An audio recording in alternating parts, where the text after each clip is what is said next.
Webuuza emitendera egiyitibwamu nga yeebuuza ebitundu bya Kampala mbadde Makindye, Lubaga, Nakawa okuba nti byo tebyongezzeddwa so nga ebitundu ebirala byongezeddwa mu ngeri etategeerekese. Population milioni 15 babadde basalaasalamu bagiwadde 3 wano batujoze balwanise mwanyi bakola buli kimu tukooye ejjoogo lino bagenze eri Buko Sebbeyi eri abalonze emitwalo 35 babawadde aba MP abalala bana bagenda we balina amaanyi obote byakolanga we basalaasalamu mvuddeyo balaga statistics. They are running away from reality.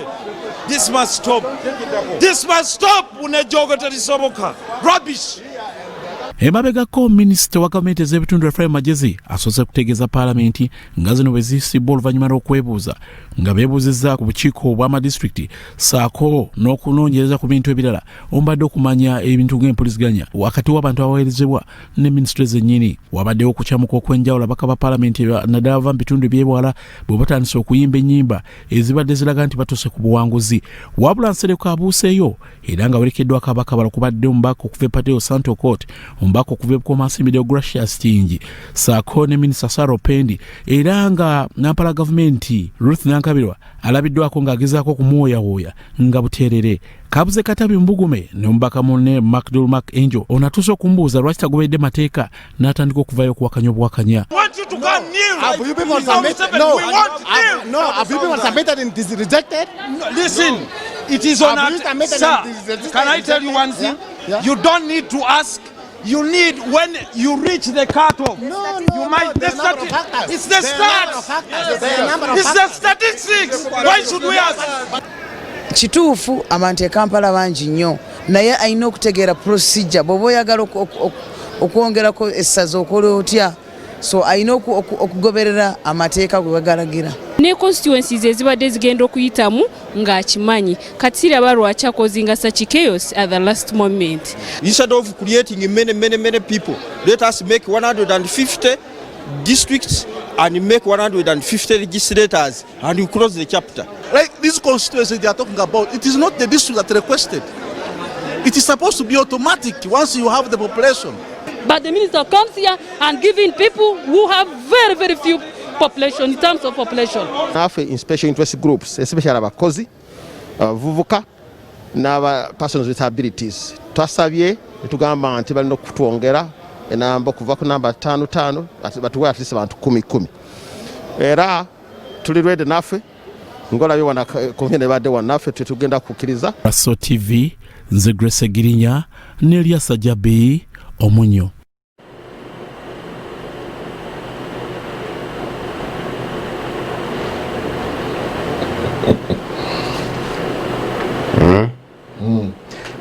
Bebo Sichwanda oyinza okunyiiga okusinga Muhammad Nsereko at this moment. I think the best thing to do is no comment. No comment. Etigwetako n'ekigambo ky'olugezigezi. Ekigamba nti alina amagezi ategeere n'omusiru asiruwalire ddala. Njogedde buyoba kyekyo endoza tetujja kwongerako ku ekyo. Waliwo agambye nti supposed to be automatic. Kyebala kyokka kasa mutuuka abantu beetaga omukisobola but by the way Uganda abantu beeyongera every day. Oba tugenda kukoma wa constituencies meka zikyajja kubanga bw'otunuulira baseline kyebasinziddeko minisita Ephraim Magezi nga bwe annyonnyola nti numbers Nsereko kyabadde numbers tayinza kuzoogerako kubanga numbers zisinga mu Kampala. Yes, kyabadde agamba nti Kampala erina abakiise bali 9 nga bw'ogirenga naye ng'erina obukadde obusoba mu 5 batongeddemu emu Nakawa West. Yes, naye bw'otunula n'olaba nti kati nga Kampala yonna erina omubaka omukyala ali omu Nabila Naggayi nga bw'ogirenga yonna era bagamba abeesimbawo ku bubaka bwa Kampala luli abakomyewo sikiwandi bangi bagamba so tedious kikoya okubatuukako n'okubalabirira kibula Nabila oluusi bamulonda nadda waka ne yeesirikira otandikirewa otandikire wali yali Kampala ono kinene kizibu Central yokka yali yagala mu constituencies ndalanga ekyo nebuuza lwaki atabuka kati bwe buzibu awo kubanga nti bwolaba ekya Nakawa ombaka aliyo kabaziguruka Michael ye yali already yasabadda nga nane backing ya council era bageze ku minutes era kwe kulaba ndikundi yabajja impapula bangi bamanya nti bagenda gikutula bakimanya nti bacha approvinga kibadde kiri ku pending list eyo yabikibeina okubanga ani anokugerera atayogera kakati awo nabo benye this is capitalism kibabadde bagamba nti nzola abantu bemanyi nga okujja ku omulumbye nomugamba tukole bwe tuti ba capitalist tanza gamba naye gundi ono yakoze bulungi kamongeza omusala capitalist abantu bali afuta magoba tasobola ne bukola otya eritanga omukozi nga abakolera obwerere bayitirivu kandi gavumenti bwetu bweri statistics zije ne bagamba naye wano wetaga abantu kerere ye andika naye kyakuzayo ku kiri nabo batunula ne balaba kati bolaba ekitundu nga Buyanje ewa Minister Kasaija Buyanje East ne Buyanje West mu Kibale kitono nnyo naye kati nabo kyakuzayo kinaga nti gerrymandering bo batunula ne bagamba nti wano tuyitawo wano salamu bano bawe kubanga ensonga ziringa 3 oba 4 nti abantu basaba abakiisa abantu abeera mu kitundu bo basobola okusala government twetaaga okutusaliramu naye bya abasaba edda olaba ne Wakiso ennyini basaba dda n'okugifuna status nti kyalwawo kandi baga nti wano tulina abameka bwe tuba tusaze wano bwe tugenda Nakaseke ewa munaffe Lutamaguzi naye basazeemu ne baga nti Lutamaguzi abadde weetaaga okumuteekako ndowooza omuntu omulala ne basalaawo ne bafunayo gwe bafunidde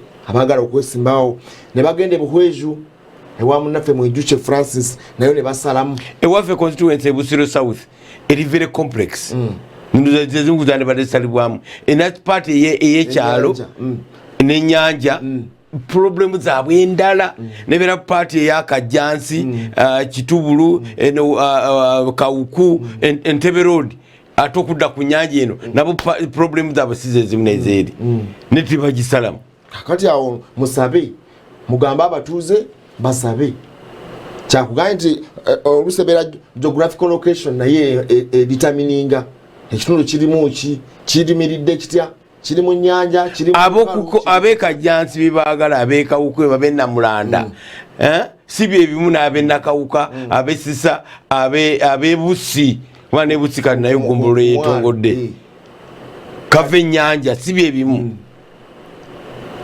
kakati awo waliwo imbalance eriwo mu kugaba ebintu bino ng'omukulu wadde agamba kirimu obutali bwerufu bulungi nti ebyo n'abasaba ne basaba naye ebbanga lyonna ne batabafaako ekyo nga tukitadde babbali constituency zigenda kumamika tuyingidde 523 zo zigenze nono wa special interest groups agambye naffe batono nnyo baagala abaliko obulemu babadabulinge abakozi baagala bongerako towerabira nti n'abazeeyi bayingiddemu sloti zaabwe 5 tebayinza nabo okwongerera okusaba babongereko kikulaga nti akalulu aka 2022 ketugenda okulonda omwaka ogujja abaka bayinza okuyingira 600 kikulaga nti n'omusobyo kikulaga nti the only sure job mu Uganda kati is politics naye kakati kigenda kukomawa administrative cost kubanga kino kyonna it is all taxpayers money egenda okufunika ebyo gendo eno bigambe jajja biraba naye kati ye wo si jajja oweka si jajja president kakati ebyo kati it is about numbers kati nga bolengedde the eyes had it is about numbers gerrymandering salawo ofunira si wotafunira kati olaba Nakawa West basazeeko eyo ngoloza batere ani specifically ani go batereddeyo agenda okwesimbawo gwe baagala okuba nti ayitamu awo Nakawa abadde munene nnyo nga bw'omulaba nti abadde akwata n'agenda Luzira n'avayo n'agenda Entinda kirasi sizezimu newaliwo Nakawa amawanga amagatte mayitirivu nnyo eri wansi Nakawa wonna n'entinda yonna amawanga amagatte bugoloobi yonna nakawa luzirayo yenna nakawa abantu si be bamu akwata ku Kyambogo n'agenda kumpi kutuuka ku Bweyogerere n'asalirako okudda eno kati awo wonna kati baagala okusalamu West balina gwe bateekekedde kati West gwe basuubira nti w'amaanyi ayinza okujja yeesimbekaawo gambaani I don't know Wolozani eyali atonejje no Fred Ruhindi agenda kudda nakawa yeesimbe kati bakisazeemu awo kati kabazikulu kwasigaza eri kyabadde alina kakati Fred Ruhindi ajabisane n'abalala sayidi eno ewalala ewasigadde kati ekyo kyo balinga bakisindika dda kubanga ye already kabazikulu kwa honorable yali yemulugunya dda nti ekintu kinene kimuyitiriddeko obunene naye era nabo basalawo basuubira nti bafunamu baga nti bwe tusindika wano tukola tutya bukweji bwe tugenda bwe tukubagabizaamu Kampala opposition yeyongera ba members of parliament tufuna abameka tusobola okubanga tuyisaawo tetunasobola okugalangatana nabo mu house kubanga tunuulya almost Kampala yenna opposition yagiwamba bw'ogenda Kawempe North Latif gyali Kawempe South Munyagwa gyali genda Makindye East Alan Sewanyana genda Makindye West Ibrahim Kasozi Boja Central Nsereko Muhammad Kakako Nsereko siwa government yasala dilo nadda isibe baddayo ate yaddayo ye yagaana okuddayo kuba tugenda betunula ebintu bino ensonga zino okusala eddiiro okudda eno buli omu okula kiki ekiviriddeko embeera bwetyo MPs abaddayo taddangayo yagaana okuddayo okuvira ddala okuva olwe yajja 2011 taddangayo naye weebuuza nti ekibiina omuntu waba asaza eddiiro kyekimusitula oba ye yasitula ekibiina kakati awo tujja kubalansinga equation ndowooza bw'oba ositula erinnya ly'ekibiina ng'osituka nalyo obanga ekibiina kyo tekikusitula then tugenda kitunula tulabe ani asinga okuluzinga omuntu wava mu kibiina ekibiina kyekifiirwa oba waliwo ekibiina lwekifiirwa ate wabeerawo omuntu lwafe naye omuntu ayinza kufiirwa omuntu lwamala kuba calculation ye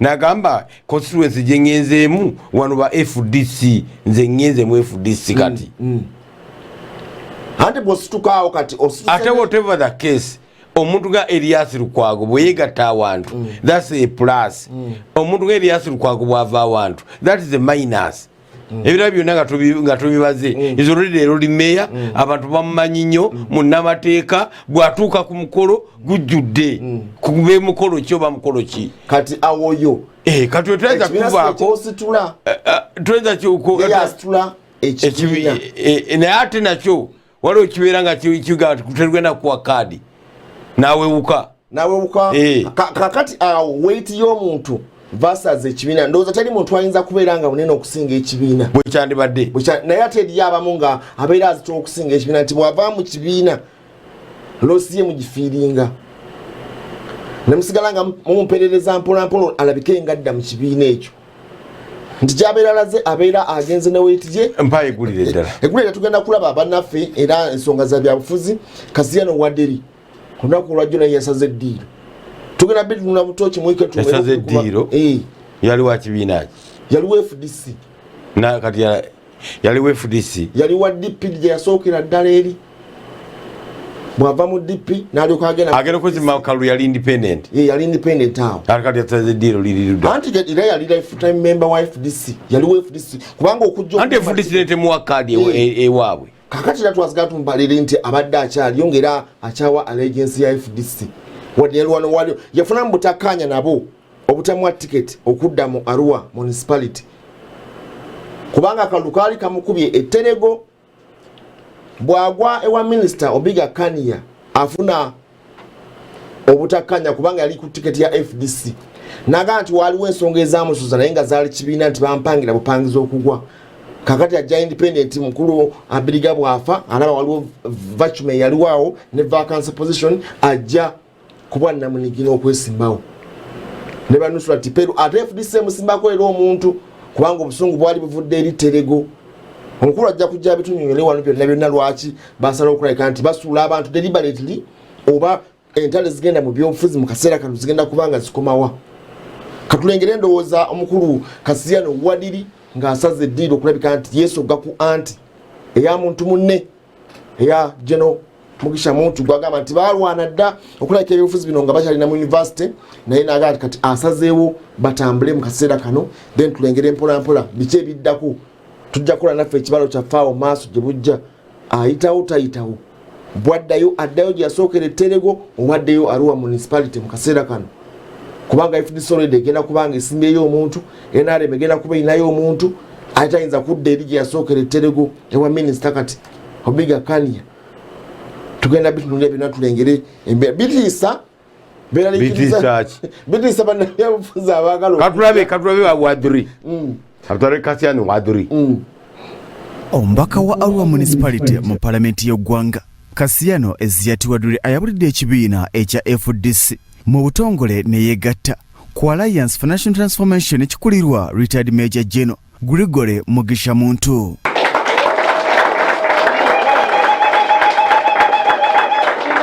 Omubaka wa Dre yaddambigire eby'omugenzi Retired Colonel Ibrahim Abiriga mu kunoonya akalulu kakulemberwamu omubaka akyadde East mu Parliament y'eggwanga era akwatidde ekibiina ekya National Platform Bendera ku bukulembeze bw'eggwanga Robert Kyagulanyi Ssentamu mu kampeni ezaafiiramu n'omuntu Yasin Kawuma eyakubwa essasi. Kasiyano Wadri asimye Kyagulanyi olw'okumuwa obuwagizi bw'entiwabula ke kaseera buli mbuzi edde ku nkondo yaayo.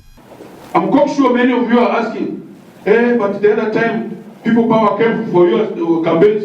Yes, people power is operationalization of Article 1 of the Constitution. Power belongs to the people. It is not a political party. I consider it a slogan. I consider it on the same footing with the Tochi Quarter Corps. I also read through the social media that my brother has already found a home for himself. National Union Platform, something like that? Yes. Yes. As he found a place for himself. Every political animal has what you call incondo in Luganda. Incondo. In the evening, you take your cows out, you sit at them, you look after them, but in the evening, they all come back home and stand near the peg that they are tied to. That is the incondo.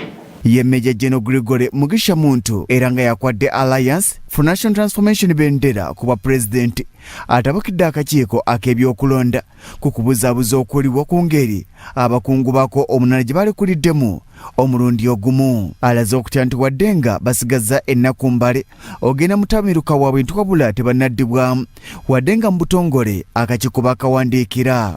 We need to know why did the aid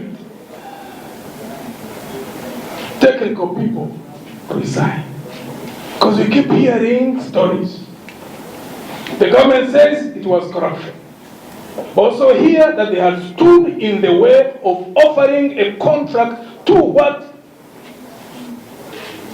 General Museveni wanted the company to be given that contract for ballot printing. General Museveni is going to be a candidate, for God's sake. Don't walk this country into a crisis because of fear, because of wanting to preserve yourselves. Look beyond yourselves. Look at the country. Asabye gavumenti okulowooza ku nteekateeka ey'okugula amasinzizo okwongera okulungamya embeera egenda maaso mu ggwanga. Senior leaders of government in prayer houses addressing political meetings. And they're talking about Simanye doing what? That they're going to check whether it's supposed to open these prayer houses or not. They're holding political meetings in there. The same people who attend those political meetings could have just been there attending to prayer. The reverends, the pastors, the imams, the sheikhs, you just need to come out and speak. If you are paralyzed by fear, what kind of gods do you represent here on earth? Y'omukwanaganya w'ekibiina omukulu Alisi Alaso alabudde abakulembeze b'enzikiriza obutawagira na kukkiriza bukwakulizo bw'abateereddwako.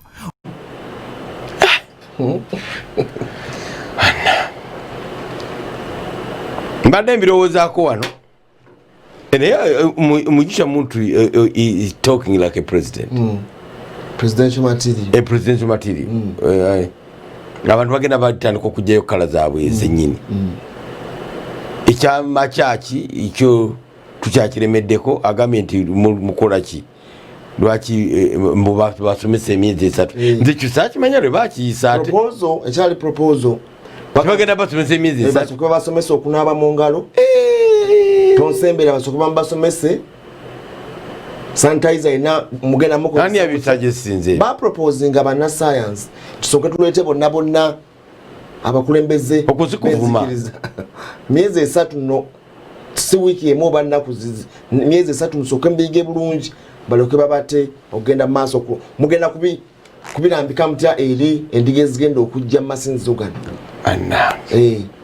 kanonaga temubike ekyo ekyamasinzizo tulinze okulaba ekya wadirisiwa national unity platform aliyo nti yasazeewo naddeno wa nekati yavuddeyo tumanyi nti ebifaananyi tubirina nakati bayinza obikulaga nga Kyagulanyi amukampeyingira naye yali afiiridde nayo n'abantu be baali bafudde era aliyo n'omwana eyafa nekati ayinza tukutuli n'agamba is national tabimanyi bigenda mu maaso kujerega kw'abannaffe abava mu kitundu ekyo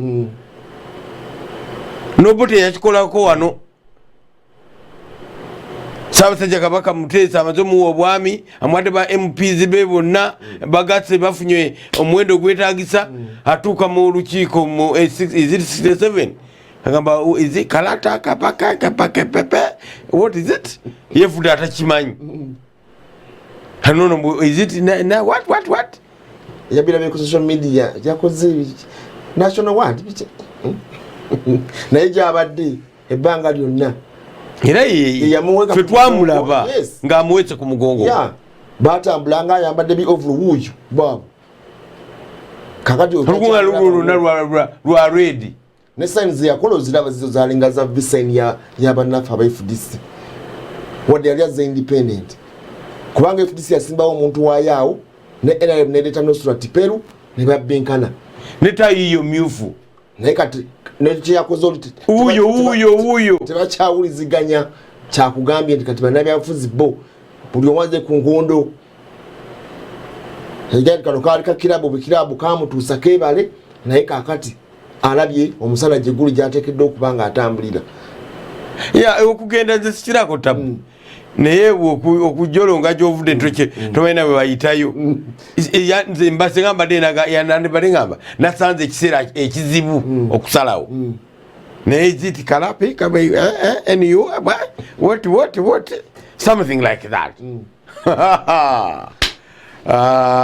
naye tugenda kuba nga tuwumulamu kakati tugenda kuba tuwumulamu bwe tunadda tugenda kuba ku nsonga nkulu nnyo naye palamenti tugenda mu babaka 6 ng'obagatse wamu wonna leeta ba councillors leeta simanyi baani leeta ba ministers bajja kubeera nduza ku luno ekikumi kijja kukoona kikyasoboka kino tukyasobola okukyetikka sente ezo ezigenda okusasula abasuubuzi bafa they are being suffocated tuwumulamu katono bwe tudda it's going to be a good talk to come out.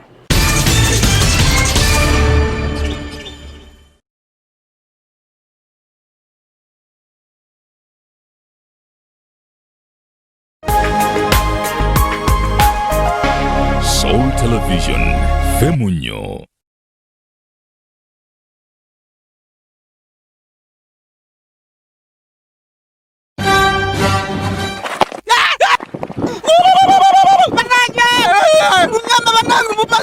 Halo? Polisi? Enze kayibanda banange muje munyambe ngude mubatemu. Bante mudde bandekeze kantu. Ayo data we bakutemudde wa ibyo muwendo byange byona babitutisawo yiri ngaruke baranze ntide kuyikwata ko bayinda ko nga balesemu bo Kayibanda sente nga mwezi sente zona bali zitutane ne bandekera mukama nayamba no kubuzabuza polisi kwa nyini kati ntwala mugwe Kayibanda atakoze abuzabuza polisi mubabye byokuba ne baleka sente tekisoboka ibandeka tunibiriza mukama nayamba bwe buramu bwange ali wali atundira wali yafani mugene mukwate omusajja wali Mukama nayamba drink yalimu ekyama ate nga yatongozebwa aba UNBS.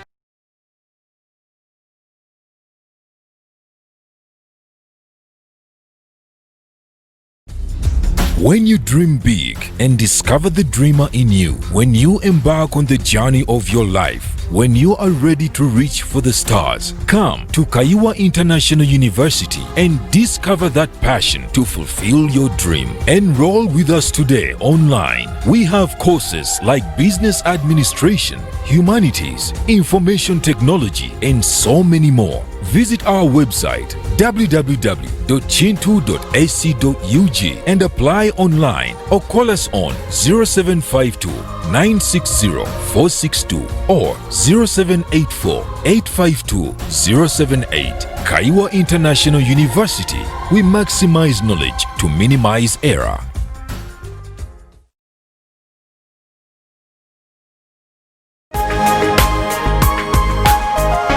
Soul Television, Femunyo.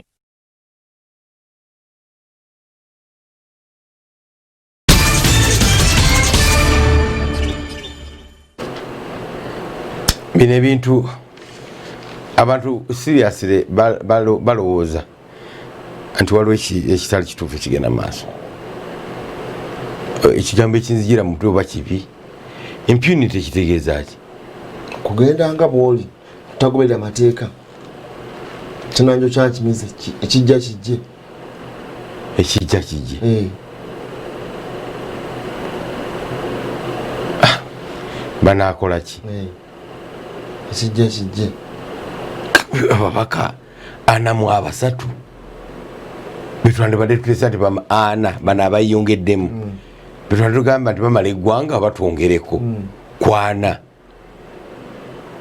kyokka ana 40 bongerwa mu palamenti already nene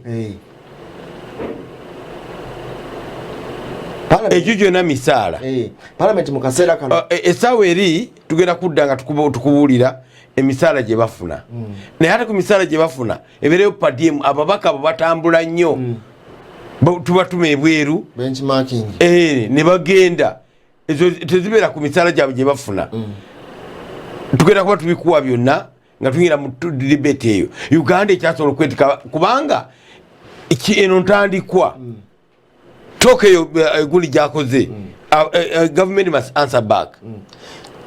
Balencha kuwa mwendo nti abaka kati watuogerera bali ebikumi 457 abaliyo kati ebikumi 457 kakubana kuliko ex officials 12 abo tubabala nnyo nga babaka kati bano babeeranga bibina nga mu namu something naye kati bonna abo 457 omwendo gwonna bwe guli ogwo banafa ba FDC balina kabaka 37 DP nakabaka 15 kati movement lwaki etya abasigadde abo bonna babalire ekibiina ekiri mu buyinza bonna kyakugambye nti numbers already bazirina.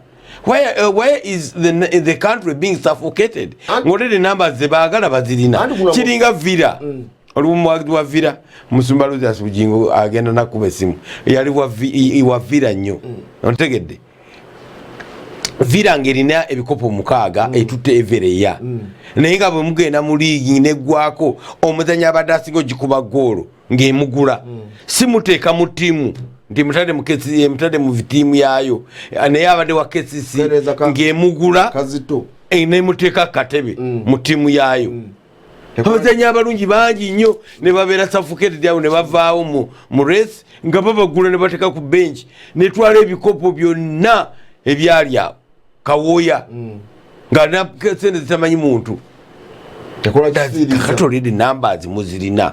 I'm asking you people, NRM people, you've got the numbers where you abasubuzi betaga kubayambako government nevaayo bitwandibadde discussing right now. Crisis eri mu kibuga kyaffe Kampala, abasuubuzi ne balandlord baabwe baganya okukkaanya empasi bwe batubakiyita. How are you going to solve that? Terina akiriko. Buli muntu ayerabirire ffe tuli ku byabufuzi tubeera twenyweza tutya. Mbuuziza omwana w'omwami ye resource person waffe wano. Parliament ya Uganda yasooka yalimu ababaka bameka era bwino wuno amulukanyugidde ku meeza first parliament. This is unbelievable. Tujirina 1962 to 1963 ababaka balimu bameka. This body was known as the Legislative Council, Legico. It had 92 members and it was presided over by the Speaker, Sir John Bowes Graffin, a British lawyer and a former Uganda Chief Justice. It had 92. Gwanga notirine yongerako katono. That is after independence. Immediate after independence. Yes. Chenda mbabili. Erongo mpaka wa parliament bwatuuka. Mwena mmanyanti wala mpaka wa parliament atuuse. Cut after 50. We had 92. Boundaries abantu beyongedemu obungi. Ni boundaries zikyali zezimu. 92. No, the second parliament. From 1963 to 1971. During this period, Prime Minister Obote abrogated the constitution and declared himself President of Uganda.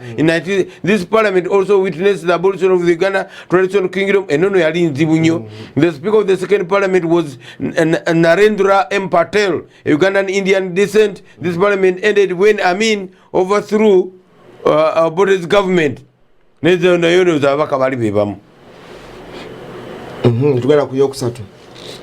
Amin did parliament. Yafuganga baidi wa decree netugenda 1979 to 81 tugenda tuba njagala soko tutite mawulire katono kubanga sawe no ya mawulire tukotude document kino tutegereje tuli of course numbers zeyongedde nete tezeyongedde kutegeza babaka bitana 23 tugenda mu lukaaga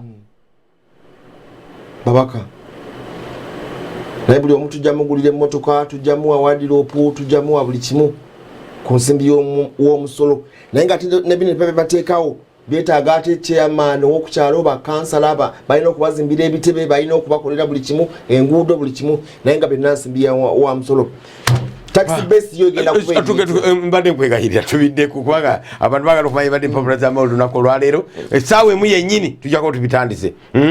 Daily Monitor akulembeza wano omuntu omukulu bagambye nti baagala okuteeka omusolo ku ttaka lyonna eriri eyo etaliiko kikolerwako okusinza kwa lipoota ey'akakiiko ak'omulamuzi Catherine Bamugemeire gwe olina ettaka kyo nga kiri eyo tekirina kikolebwako ogenda kiweerwa omusolo.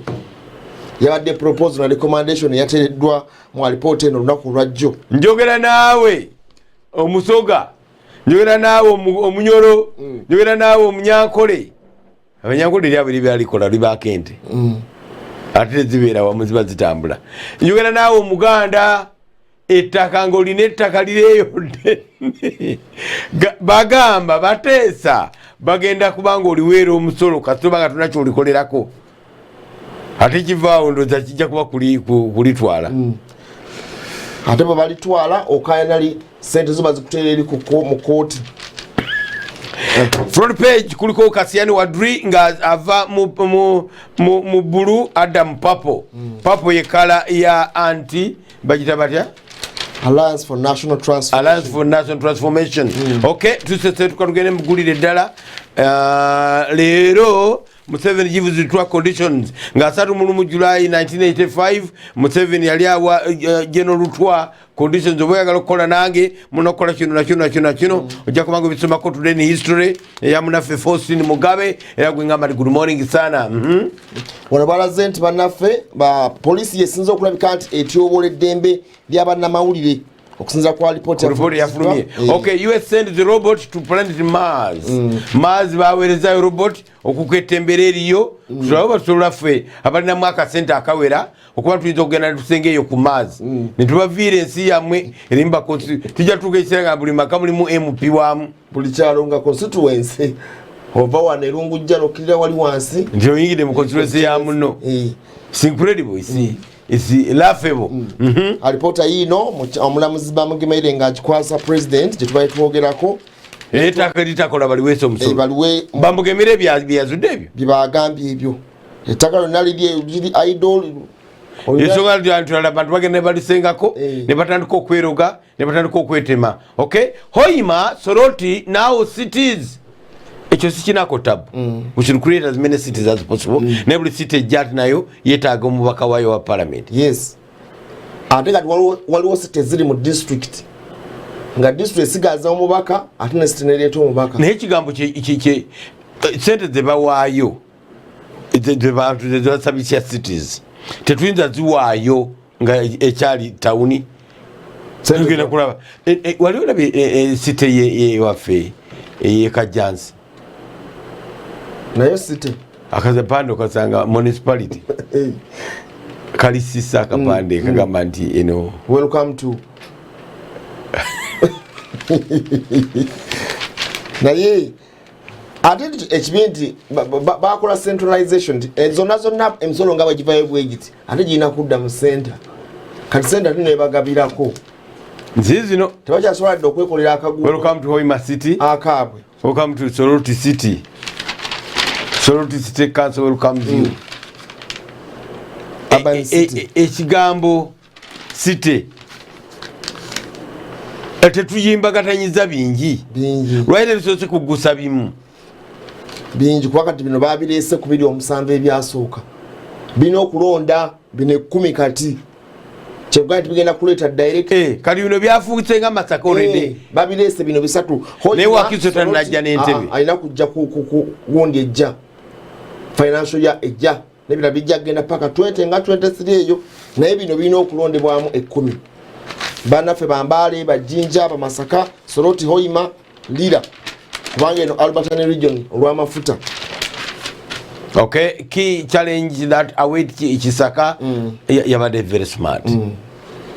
Bamulayiza omukolo gwabadde mulungi bambi entebe ya nankulu eyanyumye yabadde anyambadde bulungi atinabigera bulungi naye obwedda balaga Elias Lukwago wadde teyayombye nga byayomba kubali abadde babeerawo. Kuno yawaddewo ka benefit of doubt omuntu omuleka netumala okuloba kyalinawo naye ku Betty Kame yagamba sinaki amagezi kyensuubiramu nga minisita wa Kampala gundi bayombanga buyombi Jennifer naye ndowooza okukolagana noono omwami abaddewo kitaka kiraze nti oyinza okukole ndowooza kimuyigiriza nti oyinza okukolagana nabo babeera tebaze kutwala office yo actually ndowooza kitaka ate nekiteka naye nayogera bulungi nga office ye tagirinako tabu yo nokuba nti azeeyo gyabadde enabadde akuma bukuumi ntebe. We salute you mukulu kitaka ne project nazo otandise tugamba you a gentleman. Nawe mukulu Elias teweyisiza bubi nnyo eggulo ku mikolo gino wadde wali kifaananyi kyakulaze ngaolinga azimuula ngogamba otimanyi gyolaga gwe nno otuyita binyeebwa byakusekula tetuli fuudu. Why Wadris nabbed FDC Bobby for Ant ojja kubanga obisoma kompolampola. Germany extends 250 billion grant to Uganda. Zaki former minister award socks return on ordinary ticket. I wish you well. Akomyewo kushaba kadde. I wish you well. Agre award tubagamba banage mbuuza ku mubaka owekitiibwa Nakiwala Kiyingi Florence Mama Kibeere lwaki bamuyita Mama Kibeere. Mama Kibeere tukwagaliza bulungi byereere yasiguddewo campaign wano ku TV tukwagaliza okuwangula bamanye nti gwe ali naffe aba awangula tukwagaliza obuwanguzi bwereere wali mukwano gwange naye gwe njagala okuba nga atwegattako bamuyita Kefa Kiwanuka Honorable Kefa Kiwanuka Kiboga mujje muleete ebirango wano nammwe muleme kubanga mulwawo at all birango bitandika okubanga bitambula wano no question about it. Mbalazo nti amahoteri agasinga gagalekanga tegateeka kitiibwa mu biragiro ebiziiza ekirwadde ekya COVID-19 nga n'omulambo guno ogw'omukyala Namisindwa balaze wano nti gwazzeemu ne guzikibwa bulungi wadde ate ab'eŋŋanda era bakukuluma bagamba baali bakkiriza ne bagolewo wakirika keesi ne baguteekamu ne batamala gamuziika ng'abaziika embwa. So twagedde ku private labs zino ezakkiriziddwa okuba nga zikebera ekirwadde ekya COVID-19 naye nebweru lwali babalaba nga tebabazimbira ntaana era bimotoka bijja ne bisindika busindisi ne biyiwayo olaba ebweru bakola bwe batyo kati ate Uganda ffe tulina kukendeezaako ku value. Younger guns take on veterans in a battle for NRM top positions. Babakulaze wano abalumbye abagala okutwala entebe eyabali abanene abali mu NRM. So bompa igulire ebweru ne bwe balimu. Egulire eryebweru tuyinza okwogerako olunaku lwaliye Trump olunaku lwajja badde agamba nti bongezeeyo okulonda mu ggwanga eri Amerika kuba balina kulonda nga ennaku z'omwezi 3 November. Yade proposing anti eno gibayita postal election okulondera nga bakozesa obusanduuko okusindika ono alonda atekemu mail etambuze obululu nga nti wayinza okubawo fraud ey'amaanyi okumubba obululu yaga tasuubira bwerufu mu nteekateeka eyo naye bamuze ne mugamba nti tekibeerangawo mu ggwanga eri Amerika okwongezayo okulonda kubanga every Tuesday of November okulonda ku Amerika lukubeerawo whatever date naye kasitebeeranga every first Tuesday of November. Yes. Oluva ku first Monday na first Tuesday buli November bagenda maaso kubanga balonda mu ggwanga erya. Kwa tebikyuka kati we balayirira balayira nga winter. We batuula babeera batudde ku mazzi naye nga omuzira gwakwatawo ne babeera nga bakozesaawo ku mukolo ogwo naye nga wansi mazzi bw'olinda ne mweyongeramu ebbanga gayinza okuba nga amazzi ebbugumu lyeyongedde abantu ne bagwamu kati bano bamugambye ne bamugamba nti bw'aba ayagala okukirwanyisa agende mpozi bakola amendment kuba ye nga ye talina buyinza busobola kwongezaayo kubanga America ne bebeera mu civil war ne bebeera mu depression ne bebeera mu lutalo tebagendangako maaso tebakirengerangako nti okulonda kwali kukyuseeko kakati byagamba byabadde agira nabyo biki ate mwongezeeyo ate bajja kunziba bamugambe nedda ssebo there is a letter worth reading. We should reduce size of parliament ono mulalu waawa page 16 oyinza okugisoma mu mangu awo Our parliament continues to grow at the cost of taxpayers. We're going to discuss, no question about it. The most disheartening thing is that there has not been evidence of the correlation between number of members of parliament and the service delivery. Tebikwatagana. Parliament yeyongedde nti ababaka batuuka mu bantu nnyo. We don't see it. Kakati awo tugenda bila baje bujjakawo nti omuntu kyekya mwalizo okugenda mu parliament kunoonya akasente oba kyekya mwalizo okubanga akyusa ekibiina ekimu okudda mu kirala kasente buweereza ani agendera ku ki tugenda kubanga atuwumulamu katono bwe tudda tugenda kudiscassinga nnyo ensonga ya Parliament of Uganda ababaka bayingira 523 bonna bo bagase riri tosesetuka tukomawo. Soul Television, Femunyo.